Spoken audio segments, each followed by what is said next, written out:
I just want to start by congratulating you, Cohort 9, PfAL. We have made it, and it's an honor to join you this afternoon, even if it's kind of behind a screen while we're all scattered around London, the UK, perhaps our respected African countries, and many other places around the world.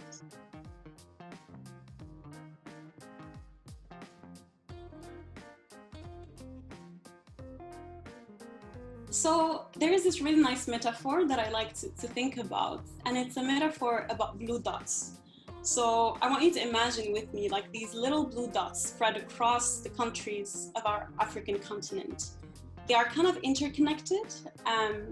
Each dot is of a different form, and I do see those dots as us, as individuals, as we join, previous cohorts of the PfAL, alumni.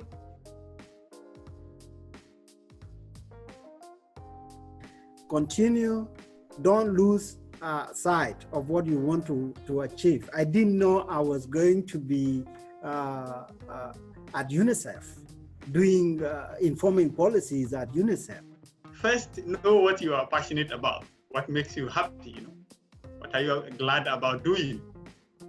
Because one, when the going gets tough, it is your interest or your motivation or your passion that is going to sustain you. Understand that the change you want to make is a process and it will take time. And the system you found today that you want to change or the problem you want to solve did not occur within one day.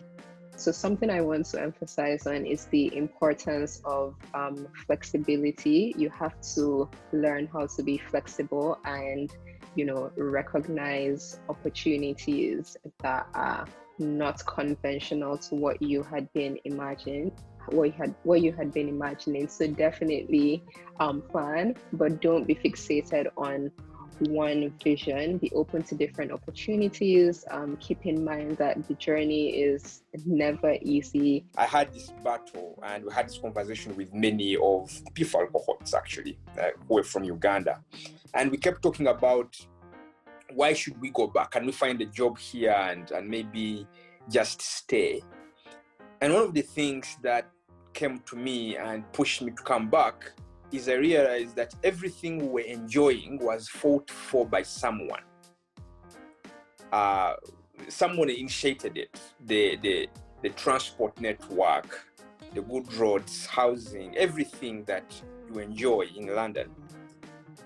And I thought, okay, if I stayed here, I will continue to enjoy a good life, but what will I tell my children when they want to go back to their country and it's different? And personally, I decided that I was going to go back home to be part of the change I wanted to see. So what motivates you? What's the one thing that makes you to wake up in the morning? Focus on that.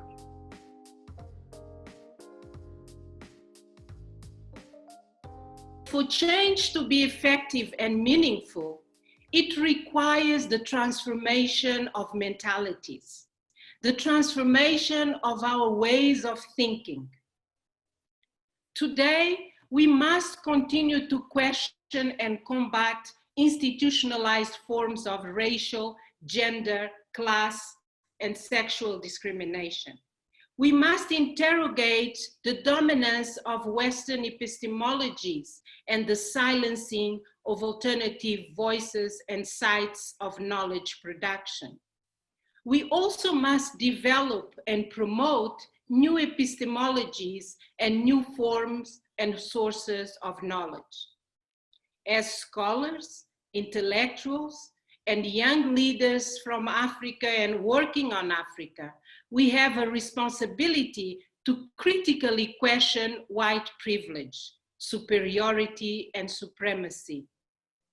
Question the behaviors, the stereotypes and prejudices, both conscious and unconscious, that undermine particular groups of people.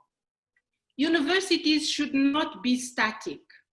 We must fight to transform our universities into sites of ongoing critique and debate, of innovation and renewal, and of subversion and rebellion, of course in the positive sense. Decolonizing the academy calls for a deep understanding of how colonial domination and white supremacy informed and shaped current institutional cultures, values, practices, processes, appointments, and curricula.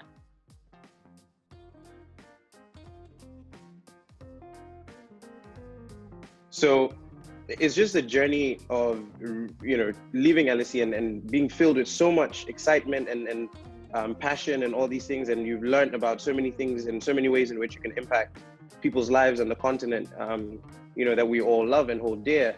And then just not really finding an avenue to do that. And for me, what kept me going during that time was just, support system, family, friends, but also just this belief that somewhere in me, there is something that someone is going to want to hire me for at some point. Communities matter, and the PfAL community for me has mattered. From our WhatsApp group to our town hall, in which we emphasized on where we stood, that we shall no longer be silent. The systemic racism and the imperial ruins upon which the spaces we have been part of this past year and years before needs to be acknowledged and acted upon. And so witnessing and being part of the Black Lives Matter movement, the Rose Must Fall, the LSE Decolonized Collective, I think that we have learned greatly that freedom doesn't come with silence, to silence one's voice, to be silenced, or to silence others. And if that silence, does occur, I think we must continue exploring it, unveiling and questioning the critical consciousness which has led to it. And just in case you're still wondering if academia needs you, I would say yes, it does. So don't hesitate to hop in.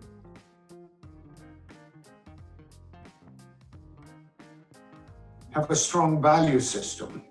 To attract the best people to share your vision, you must have a value system to create a culture that embraces integrity, respect, learning, empowerment, and ethical dealings. Good people like to work for leaders that they can trust and look up to. The culture that we created became the compass to guide me, not only in business, but in my personal life as well.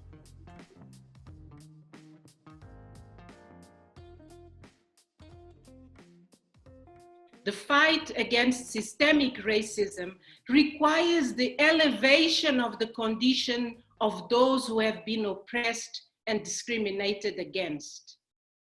Abolishing systemic racism means creating equal opportunities for all and gaining a profound respect for human dignity.